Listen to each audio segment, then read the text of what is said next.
Gerakan Petani dan Gerakan Masyarakat Agraria menyampaikan mandat kedaulatannya, mandat untuk dipimpin oleh dua pemimpinan Gerakan Serikat Buruh ini sebagai gerakan mengembalikan kedaulatan rakyat dalam rangka mewujudkan cita-cita kemerdekaan bangsa.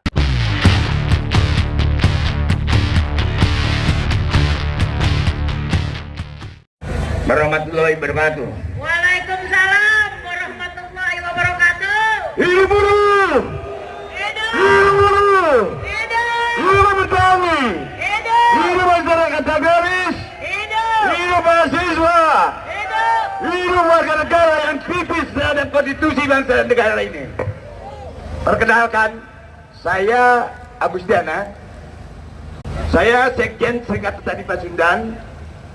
Tapi berbicara di sini mewakili 27 serikat petani yang ada di Indonesia yang telah berjuang lebih dari 25 tahun. Yang kedua, kami pun mewakili serikat buruh, organisasi-organisasi yang belum berserikat maksud saya, dari masyarakat buruh agraris, baik buruh perkebunan, buruh industri agraria, yang nasibnya jauh lebih menderita dari kawan-kawan buruh. Selanjutnya, kapasitas saya hari ini di sini, pertama, kami ingin menyampaikan, mewakili dengan disaksikan Ibu Sekjen KPA, benar Ibu Sekjen KPA? Tandanya apa yang saya sampaikan adalah kebenaran. Pertama, ingin menyampaikan selamat Hari Buruh Sedunia yang dilakukan di Indonesia hari ini. Yang kedua, kami seluruh gerakan petani dan gerakan masyarakat agraris memaknai May Day kali ini adalah sebuah ekspresi gerakan buruh yang memang sebelumnya merupakan gerakan normatif kaum buruh yang sudah menjelma dari tahun 1886 sampai hari ini sudah menjelma menjadi gerakan kemerdekaan bagi kaum-kaum masyarakat yang tertindas, baik di beberapa negara maupun di internasional. Oleh karena itu, kita bisa melihat di Yugoslavia bagaimana gerakan buruh membimbing bangsanya sendiri membangun kekuatan, lalu menghimpun gerakan revolusi untuk menumbangkan rezim kediktatoran yang anti rakyat. Dan May Day kali ini yang tadi oleh kawan-kawan yang disampaikan, belum lama habis pelaksanaan Pilpres dan Pileg, maka kami atas nama para petani dan gerakan rakyat Reformasi Indonesia atas pengetahuan dan disaksikan oleh Sekjen KPA,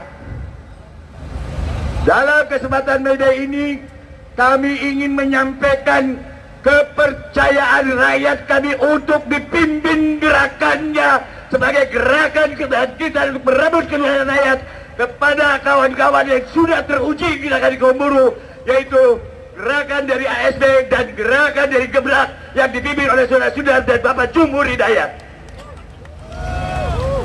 Jadi memaknai May Day hari ini secara selektif, kami masyarakat agraris siap terpimpin dan siap dipimpin untuk merebut kedaulatan rakyat sebagaimana apa yang menjadi tujuan dari negara ini, negeri ini dibentuk dan dimerdekakan.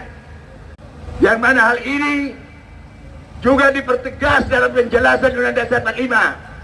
Tadi kalau Saudara Boeing menyatakan partai buruh kok begini, gerakan buruh kok begini, wah, gerakan petani lebih menderita lagi, Bung.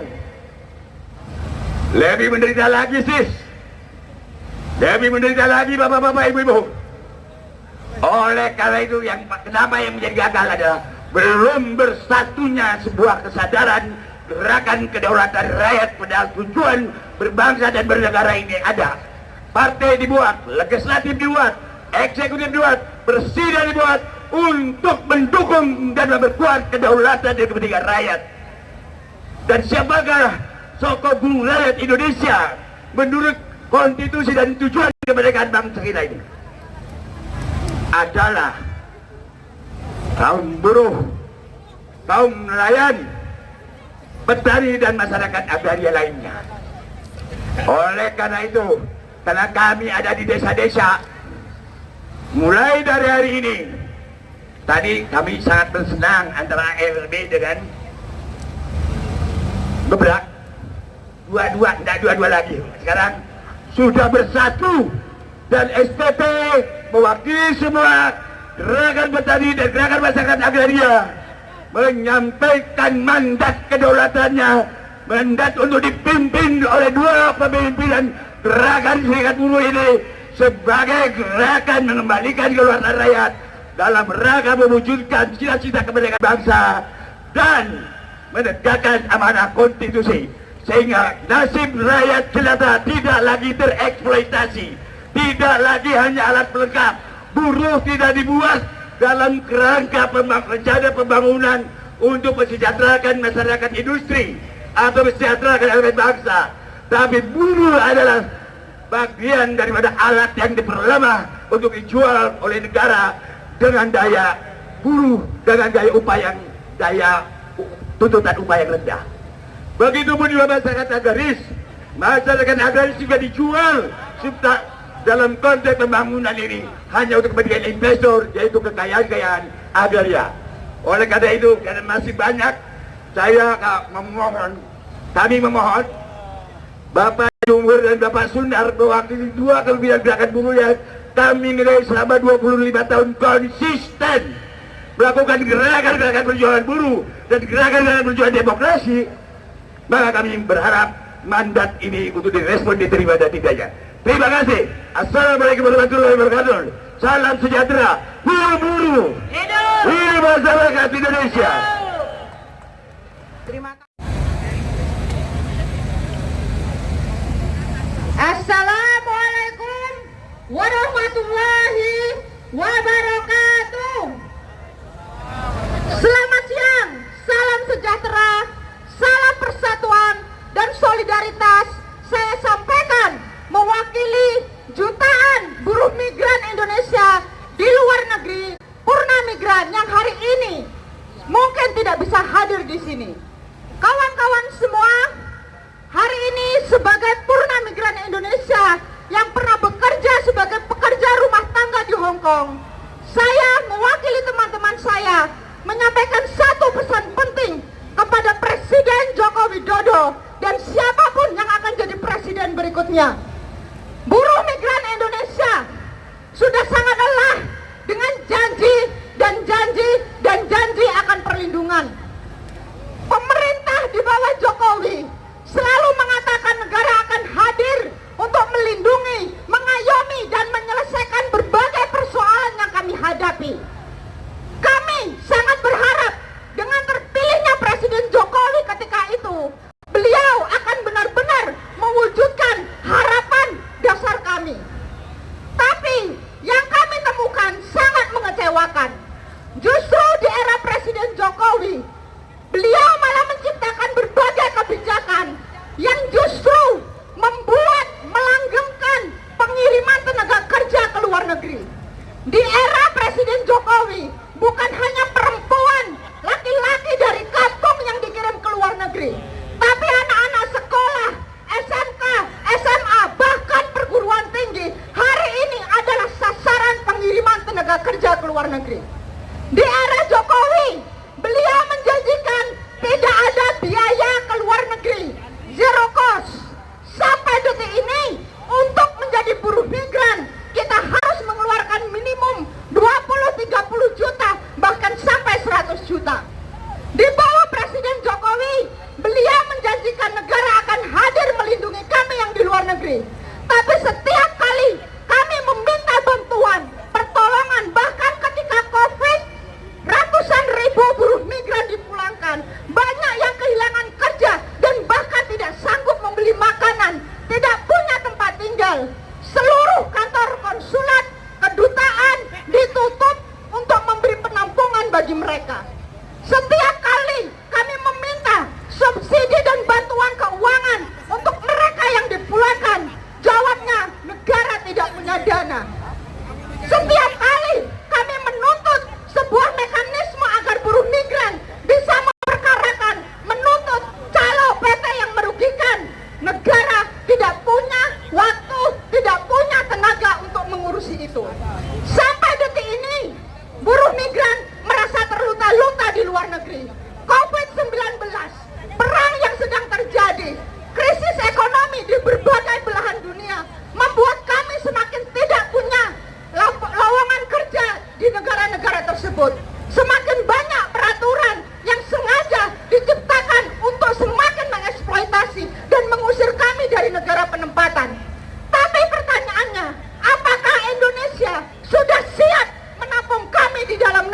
meminta dukungan solidaritas dan mengucapkan terima kasih yang sebesar-besarnya kepada GSBI, AASB, dan Gebrak yang memberi ruang kepada buruh migran untuk bersuara di panggung ini.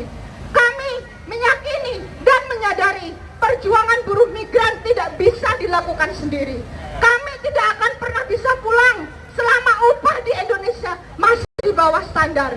Kami tidak bisa pulang selama tanah dan hak mengolah tanah tidak pernah diberikan secara sepenuhnya kepada rakyat. Kami tidak akan pernah bisa pulang kalau pendidikan dan kesehatan selalu dibuat mahal. Kami tidak bisa pulang kalau negara lebih sibuk korupsi dan jualan sumber daya manusia dan sumber daya alam dibanding mengurusi dan mesejahterakan rakyatnya sendiri. Nasib kami sangat bergantung dari sukses atau tidaknya perjuangan kaum buruh, kaum tani, perempuan, masyarakat miskin kota, pemuda mahasiswa, dan segenap masyarakat yang juga menuntut keadilan, kesejahteraan di dalam negerinya sendiri. Kami berharap setelah ini banyak yang akan kami launching terkait tuntutan dan kampanye buruh migran. Kami berharap solidaritas dan kerjasamanya untuk mendukung perjuangan kami, baik mereka yang masih di luar negeri maupun kami yang sudah pulang ke Indonesia. Saya membawa satu yel-yel untuk kita sosialisasikan pada hari May Day kali ini.